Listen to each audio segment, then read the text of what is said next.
سے بھی ہوتا ہے، اس کا تعلق کبھی ناک سے بھی ہوتا ہے، اس کا تعلق کبھی منقبت سے بھی ہوتا ہے. کئی چیزوں سے. یہ میں اپنے اسلامی اسٹیج کی بات کر رہا ہوں، دنیاوی اسٹیج کی بات نہیں کر رہا ہوں، ورنہ تو وہاں پر بات اور لمبی چلی جائے گی. وہاں پر یہ کچھ نہیں ہوتا ہے، وہاں تو تعلق غزل سے ہوتا ہے. کس سے؟ یہ غزل والا اسٹیج.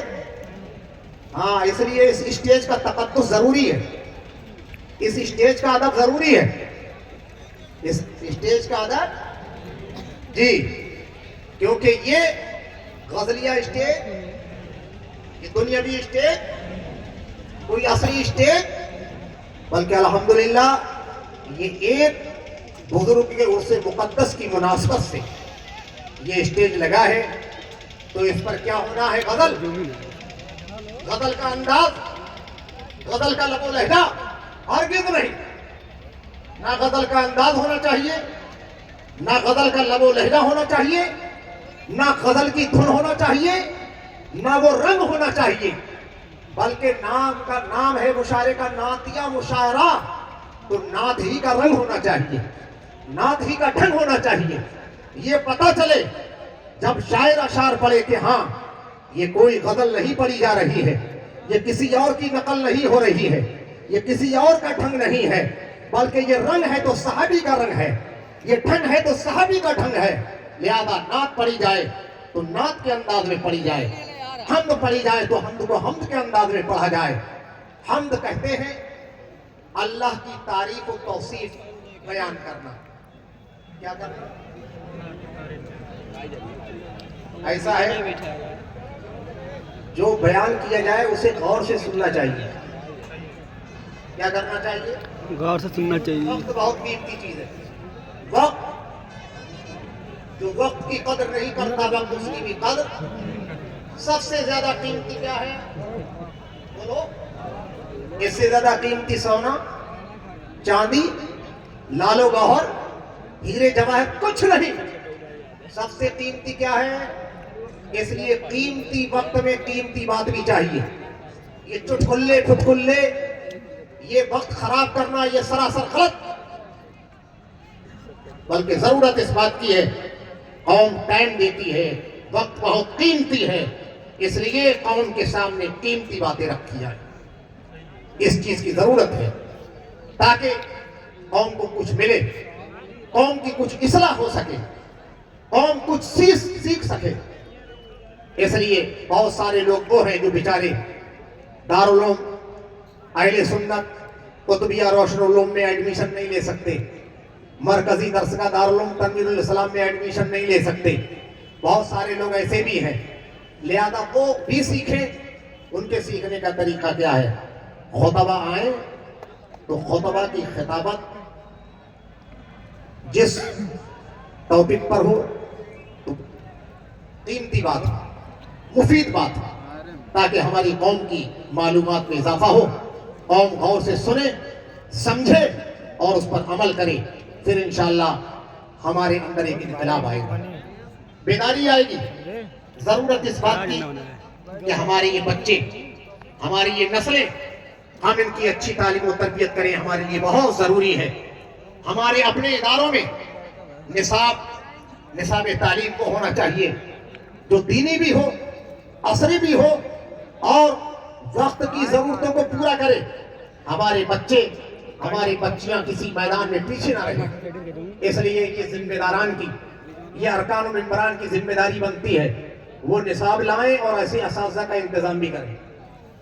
ایسے اساتذہ کا، یہ میں نے دارالعلوم کے اندر آئینہ دارالعلوم اس مختصر رسالے کا نام ہے. اس کے اندر بہت سارے اغراض و مقاصد ہیں. اللہ کی بارگاہ میں دعا ہے اللہ ان اغراض و مقاصد کی تکمیل فرمائے. ہمارے ملک کی کون سی زبان ہے؟ ہمارا ملک کا کیا نام ہے؟ ہندوستان نا؟ بولو. یہاں کی زبان ہندی، ہماری زبان مادری اردو. جی، لہذا جو مدارس ہیں، مکاتب ہیں، جامعات ہیں، دارالعلوم ہیں، ارکان و ممبران خاص طور سے توجہ دیں. وہ دونوں تعلیم کا انتظام کریں. ضروری ہے تاکہ اگر کوئی ہماری قوم کے سامنے، ہمارے آنے والی نسلوں کے سامنے اگر کوئی ہندی میں چیلنج کرے تو ہمارا قوم کا بچہ اس ہندی زبان میں اس کے مقابلے کے لیے تیار ہو جائے. اور اگر وہ انگلش میں اگر حملہ آور ہوتا ہے ہمارے بچوں پر، ہماری قوم پر، ہمارے مذہب پر، تو ضرورت اس بات کی ہے کہ ہم اپنے بچوں کو انگلش میں بھی ماہر کریں، لکھنے میں بھی ماہر ہوں اور بولنے میں بھی ماہر ہوں. ہندی لکھنے میں بھی ماہر ہوں، بولنے میں بھی ماہر ہوں. اور اگر کوئی عربی زبان میں چیلنج کرے تو عربی لکھنے میں بھی ہمارے بچے ماہر ہوں، بولنے میں بھی ماہر ہوں. اسی طریقے سے اگر اردو میں چیلنج کیا جائے تو اردو کے لکھنے میں بھی ماہر ہوں اور بولنے میں بھی ماہر ہوں. ہمارے بچوں کو اس طرح کی تعلیم و تربیت سے آراستہ کرنا بہت ضروری ہے. خالی رسم سے کام نہیں چلے گا. اچھا دیکھتے کیا ہے ارکان ممبران، برا نہیں ماننا. کم از کم تنخواہ میں اچھا مدرس چاہیے. اب یہ بتاؤ کم سے کم تنخواہ میں اچھا مدرس ملے گا؟ بولو. کم سے کم تنخواہ اور اچھا استاذ، اچھا قاری، اچھا حافظ، اچھا عالم، اچھا مفتی، اور تنخواہ بہت کم ملے گا؟ ہمارے پرانے لوگ کہتے ہیں، پرانیوں آپ کی زبان میں، جتنا گڑ ڈالو اتنا ہی بولو نا. مولانا اپنی بات کر رہے ہیں، اپنی نہیں کر رہا، یہ سب کی بات ہے. اس لیے اللہ نے دولت دی ہے، پیسہ دیا ہے نا، اس کو صحیح استعمال کرو، ورنہ یہ پیسہ قیامت کے دن جس کو بڑا عزیز سمجھ رہے ہو بوال جان بنے گا. اگر آپ کا یہ پیسہ جو دولت مند ہے، اتنی بڑی آبادی ہے مالڈووا کی، سب اگر ایمانداری کے ساتھ رمضان شریف میں زکوٰۃ نکالے ایمانداری سے تو کتنی بنے گی؟ لم سب موٹا موٹا حساب، ممتاز بھائی ذرا بولو، موٹا موٹا حساب. اور ہوتا کتنا ہے؟ نہ کے برابر. ہوتا کتنا ہے؟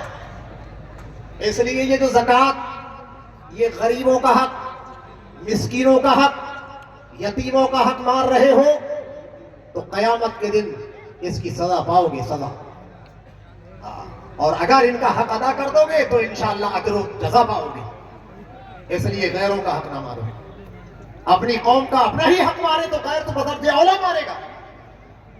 جب آج مسلمان کا حق مار رہا ہے، ایک رئیس مالدار امیر غریب کا حق مارتا ہے، یتیم کا حق مارتا ہے، بیواؤں کا حق مارتا ہے، مساکین کا حق مارتا ہے، تو اب غیروں کا گلا اور شکوہ ہی کیا؟